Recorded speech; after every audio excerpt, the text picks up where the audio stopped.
Bom, irmãos, um bom dia a todos. É com muita alegria no coração que a gente volta a nos encontrar aqui através desse vídeo. E nós fizemos uma série de testemunhos onde eu pude expor aquilo que Deus fez na minha vida, aquilo que Deus, mais uma vez, se mostrou como Senhor, onipotente, onisciente, onipresente. E eu gostaria agora de começar uma nova sequência com os irmãos, falando a respeito do nosso Senhor e Salvador Jesus Cristo, no sentido de que nós sabemos que vem a Páscoa daqui uns dias. E na Páscoa, o que a gente mais comemora é a ressurreição do Senhor Jesus. O caminho que ele percorreu, a morte dele, os 3 dias que ele ficou dentro daquele túmulo e a ascensão dele depois que ele conversou, ficou 40 dias aqui ainda na terra antes de ir aos céus, quando ele estava ali no caminho de Emaús com os 2 discípulos, ele conversando, e dali para frente ele foi já a uma das últimas aparições dele. Ele foi direto ao encontro do Pai, é onde ele está até hoje, no Santíssimo. Ali está tudo sendo anotado, tudo ele está intercedendo por nós. 24 horas, vamos assim dizer, do nosso tempo, ele está intercedendo por cada um de nós. Então vale a pena a gente estudar, vale a pena a gente entender a ressurreição do Senhor Jesus. Vamos ao primeiro detalhe. Quando a gente pega a Bíblia para ler, sempre a gente quer saber assim, mais detalhes, se aprofundar mais, buscar mais da palavra de Deus para a gente poder entender aquilo que a Bíblia diz. Porque a palavra de Deus ela é bem objetiva, mas ela necessita que nós tenhamos em nossas vidas, em nossos momentos, a pessoa do Espírito Santo para nos dar o discernimento daquilo que precisamos ouvir. E aí vem uma pergunta que diz assim: em que salmo foi predita a ressurreição de Cristo? Vamos lá no Salmo 16, no versículo 10. Porque Salmo não tem capítulo. Salmos são números. Então é o Salmo de número 16 e o seu versículo de número 10. Ele diz assim: pois não deixarás a minha alma na morte, nem permitirá que o seu santo veja a corrupção. Então aqui a gente vê que o primeiro detalhe que Jesus nos ensina, ainda lá no Velho Testamento, quando Davi escreve esse salmo, ele fala: pois não deixarás a minha alma na morte, nem permitirás que o teu santo veja a corrupção. Então ele já estava falando da pessoa de Jesus, mesmo no Velho Testamento. Davi já estava mostrando o que seria a vinda de Jesus, o que seria Jesus estar aqui conosco e o porquê dessa ressurreição. Deus não tem e não terá nunca na vida de prazer em que Cristo Jesus viesse a se corromper neste mundo. Ele o trouxe aqui ao mundo, ele foi gerado aqui no mundo, mas não pertencia a esse mundo. Ele continuou o vínculo com o Pai no céu. E isso é uma coisa que Jesus mostrou o tempo todo. Ele mostrou a dependência dele para com o Pai. Tantas e quantas vezes nós lemos a história de Jesus, nós vamos ver que Jesus estava nos Montes das Oliveiras, Jesus estava lá no Getsêmani, Jesus estava em reunião de oração. E às vezes durava uma noite inteira essa oração, até o ponto de chegar a 40 dias e 40 noites, ele ali em constante busca para não se contaminar com esse mundo, para se buscar fortalecido, porque ele sabia que o ataque de Satanás contra a vida dele ia ser uma coisa constante. O tempo que ele estivesse sobre a face da terra, Satanás iria se levantar contra ele. Aí ele fala assim, uma segunda pergunta que ele coloca aqui para a gente: em que sentido Jonas foi um tipo de Cristo? Vamos entender essa pergunta, porque está lá no livro de Mateus 12:40. Então Mateus tem capítulo e tem versículo. Mateus capítulo 12, versículo 40. Porque assim como esteve Jonas 3 dias e 3 noites no ventre do grande peixe, assim o Filho do Homem estará 3 dias e 3 noites no coração da terra. Então ele estará morto. ele estará dentro do centro da terra, 3 dias e 3 noites, assim como Jonas ficou dentro do grande peixe. A Bíblia não fala o nome, mas relata-se que é o grande peixe. Jonas ficou dentro do ventre dele por 3 dias e 3 noites. E Jesus ficou dentro do ventre da terra 3 dias e 3 noites.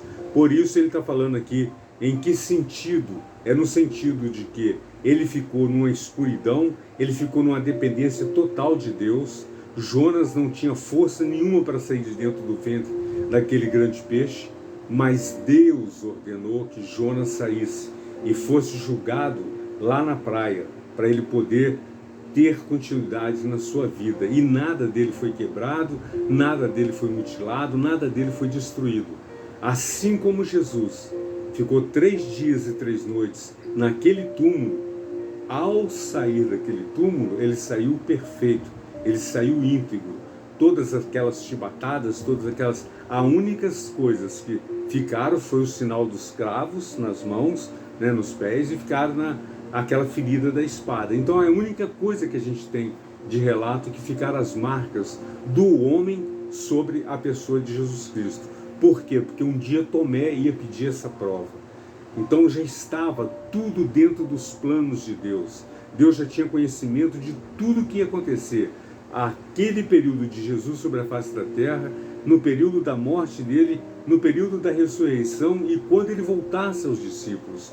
O que Tomé seria capaz de perguntar a ele. Ele queria uma prova, ele queria ver o furo nas mãos de Jesus. E Jesus mostrou as mãos dele para Tomé. Então, aí vem uma terceira pergunta.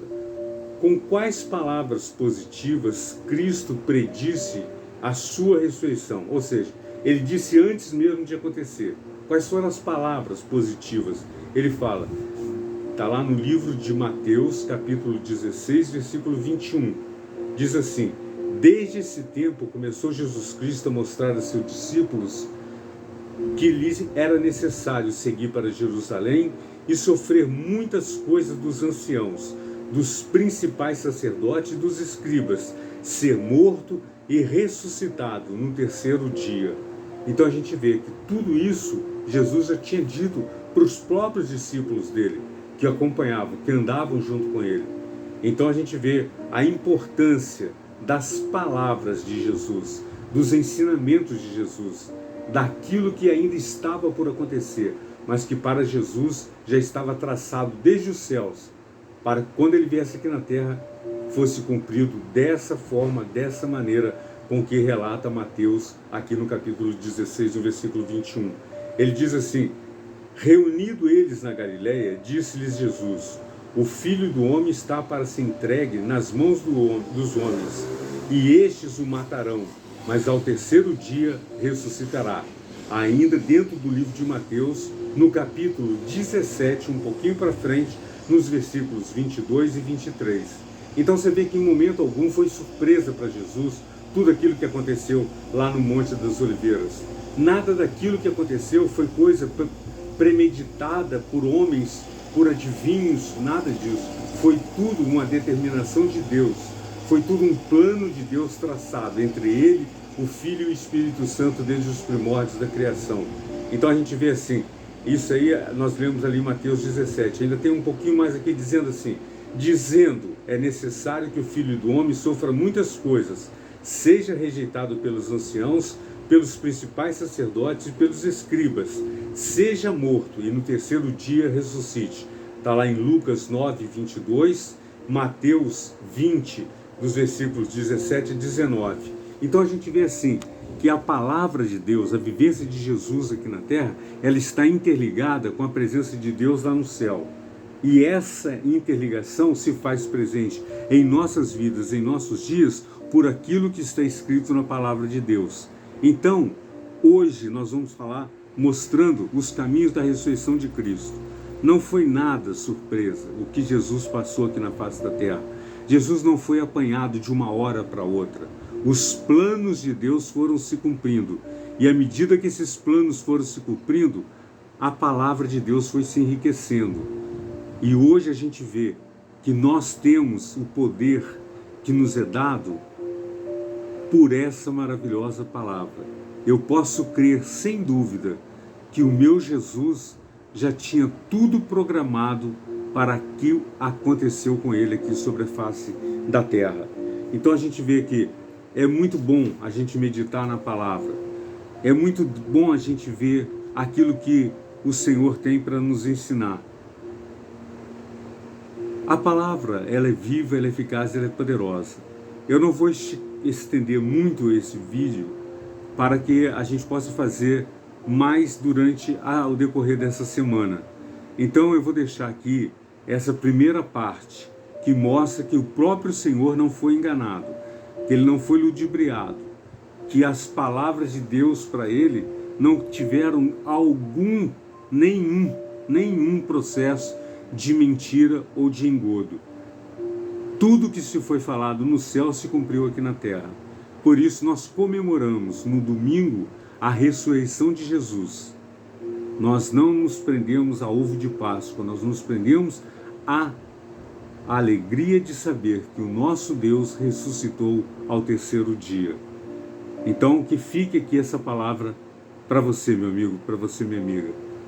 Deus é Deus o tempo todo, e tudo aquilo que está escrito na palavra dele, tudo aquilo que está escrito, planejado, tudo aquilo que foi colocado para que se cumprisse, vai se cumprir.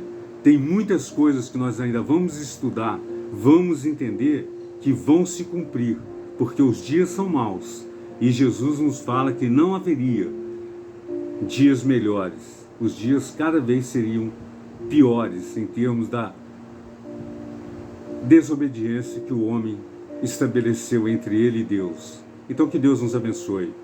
Vamos orar. Senhor, nós te agradecemos por estarmos estudando sobre a ressurreição de Cristo e que certamente nós teremos muito que aprender e muito que estudar. Nós assim colocamos tudo nas tuas mãos. Abençoa essa pessoa que está aqui conosco, essa vida que nunca ouviu falar da ressurreição de Cristo dentro da palavra de Deus, dentro como é a verdade explícita pela palavra. Nós agradecemos por ela, em nome do Senhor Jesus. Amém.